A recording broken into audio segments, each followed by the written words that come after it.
Достар, сәлем. Соңғы 5 жылдың ішінде саяси партияларға бюджеттен 50 миллиард теңге бөлінген екен. Бұл дегеніміз 100 миллион долларға тең. Ал енді мемлекеттік бюджеттен тағы 81 миллиард теңгеден астам қаражат саяси партияларды қаржыландыруға көзделген екен. Ал енді осы екі соманы қосатын болсақ, 260 миллион доллар екен. Бұл партиялар соншалықты қандай жұмыс атқарып жатыр? Қайда кетіп жатыр соншалықты ақша? Мен сіздерге түсінікті болу үшін айтып берейінші. Мына әлемге әйгілі Ханкук компаниясы Индонезиядағы жаңа зауытқа осындай қомақты ақша 260 миллион евро инвестиция салған екен. Бүкіл әлемге танымалы Bosch компаниясы дәл осындай 260 миллион доллар инвестиция арқылы зауыт салған. Жыл сайын 600 мың өнеркәсіп тоңазытқыш шығарады екен. Осы зауытты салып 24-ші жылы бұлар 1500 жаңа жұмыс орнын ашқан екен. Ал біздің еліміздің партиялары ешқандай өнім шығармайды. Жаңа жұмыс орындарын ашып жатқан жоқ. Сонда қайта кетіп жатыр бұл ақша.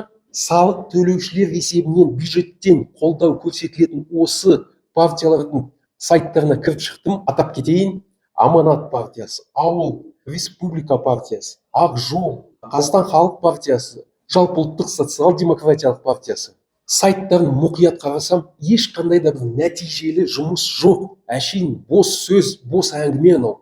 Кездесулер дей ма, дөңгелек үстел дей ма.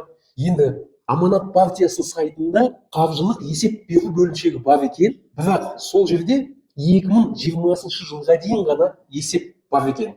Одан кейін ешқандай есеп бермеген. Басқа партиялардың сайттарын ашып қарасам, ешқандай да қаржылық есеп мүлдем жоқ. Ал олар болса заң бойынша осы ақшаға жауапты және есеп беру керек.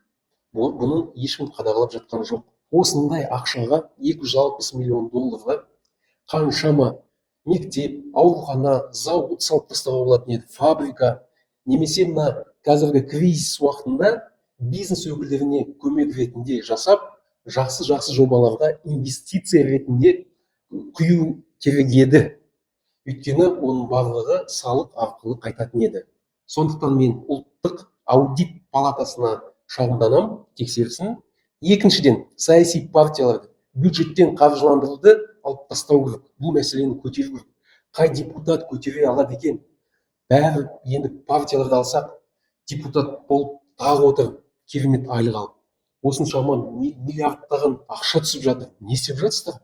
Мен ойымша, шынайы жұмыс істейтін партияға мүше болып кіріп, қазақстандықтар өзінің мүшелік жарнасын төлейтін болса, партиялар соған жақсы жұмыс көрсетсе болатын еді.